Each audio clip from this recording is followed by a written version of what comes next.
All right, welcome to The Explainer. Today, we are diving into something absolutely massive.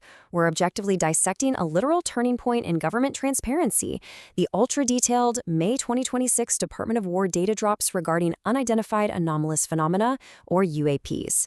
We are going to unpack the raw contents, the highly technical data, and some fascinating historical records that have just been dragged into the public eye. Get ready, because there is an incredible amount of information to cover today.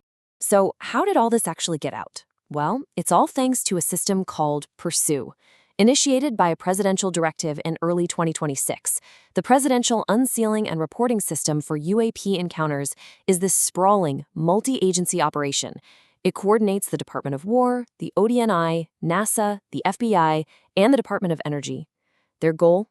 To push tens of millions of historical and contemporary records through a rigorously detailed declassification pipeline. And to put the sheer public obsession with this into perspective, over 1 billion hits. Yeah, a billion with a B.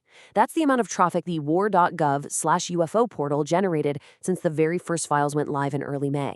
This just isn't a fringe topic anymore. The PERS releases have completely dragged the UAP issue squarely into mainstream national security discourse. To make sense of it all, here is our ultra-detailed roadmap for today. 1. The Pursue UAP data drops. 2. Historical cases in spaceflight. 3. Modern military sensor encounters. And 4. Data versus true disclosure.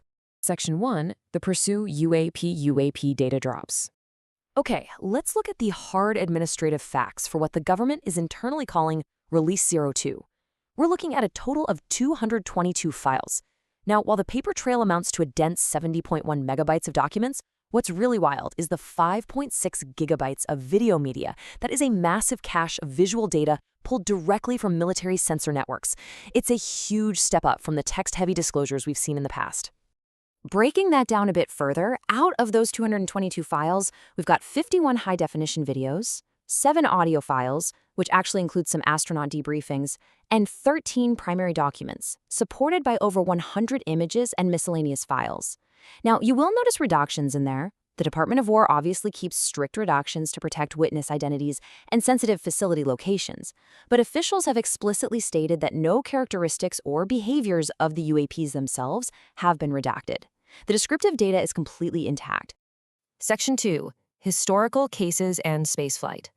We've got to establish a historical baseline here, starting way back in 1948 with the Sandia-based sightings.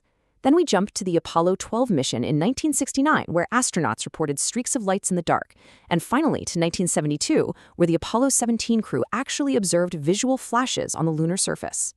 By synthesizing 80 years of data, the government is essentially building this permanent, highly detailed public record of the phenomena. And the granular detail in these older archives is just incredible.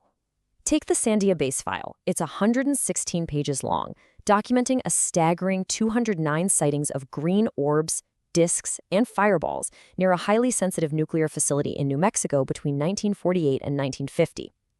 But what really makes this file stand out is the physical evidence. The documents detail early, rigorous attempts to study the environmental impact left at sighting locations, specifically residual copper powder. Now, to be fair, not every historical anomaly stays a mystery. NASA actually solved the Apollo light flashes mystery using this highly technical methodology called the ALFMED experiment. Get this, astronauts literally wore a helmet lined with radiation-sensitive emulsion. When they perceived a flash of light with their eyes closed, they'd verbally mark it. Scientists then perfectly correlated those verbal marks with the physical tracks of cosmic rays passing through the emulsion. It was a definitive scientific resolution. Cosmic rays, not external craft, were causing the flashes. Section 3. Modern military sensor encounters. Pivoting to the modern era, one of the most striking files in Release 02 is a written account from a currently serving senior intelligence officer. In late 2025, while investigating prior sightings near mountainous terrain, this officer and his helicopter crew watched countless orange orbs swarming against the mountains. Then, 2 large orbs flared up, completely stationary, hovering right above the helicopter's rotor disc. Here is the exact quote. They were oval-shaped, orange with a white or yellow center, and emitted light in all directions. And the incident escalated from there. They actually scrambled fighter jets to identify these objects. And the officer noted the orbs appeared to effectively chase the jets.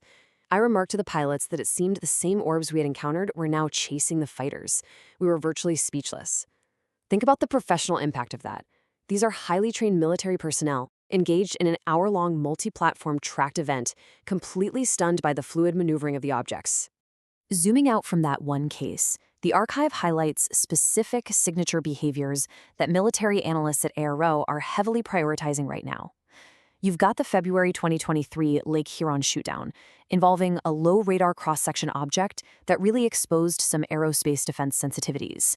Then, there's the 2021 Syrian UAP video, which technical analysts constantly cite because the object shows non-ballistic motion and instant acceleration without a sonic boom, and the 2022 Iranian footage.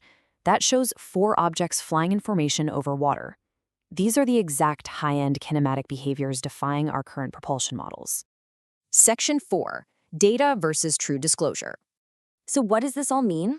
Well, former Deputy Assistant Secretary of Defense for Intelligence, Christopher Mellon, perfectly sums up the core tension here. While he absolutely acknowledges that moving these records out of classified vaults is historic, he issues a very precise warning to the research community. The scale of what exists is itself a revelation. That said, data alone is not disclosure. Dumping raw files without context might actually confuse things more than it clarifies. Because look, there is a massive difference between raw data and actionable science. On one hand, the government is handing us pixelated infrared videos, heavily redacted files, and briefcase summaries. But what the scientific community actually needs to do their job are the sensor parameters, exact coordinates, altitude data, and the government's own prior scientific analysis. Without those precise metrics, independent researchers are basically stuck interpreting fragments, totally unable to verify if an object is genuinely anomalous or just a weird optical illusion. Plus, we have to talk about bureaucratic reality. The Department of War openly admits a huge problem. A lot of these historical materials lack a substantiated chain of custody. Without proper data handling records documenting exactly how a video was captured, calibrated, and stored, the military literally cannot make a definitive official determination. Even if the footage looks incredibly anomalous, on paper, it officially remains unresolved. So, wrap this all up, what is the big takeaway from this explainer? Well, the May 2026 data drops are undoubtedly a monumental achievement in institutional transparency, but they leave the biggest questions entirely unanswered. As the government gears up for Release 03, we've got to ask, will future declassifications provide the rigorous scientific context and sensor data required to actually solve this modern aerospace mystery? Or are we just going to get gigabytes of more raw contextless data? That is exactly what researchers will be watching closely. Thanks for hanging out with me today, and keep your eyes on the data.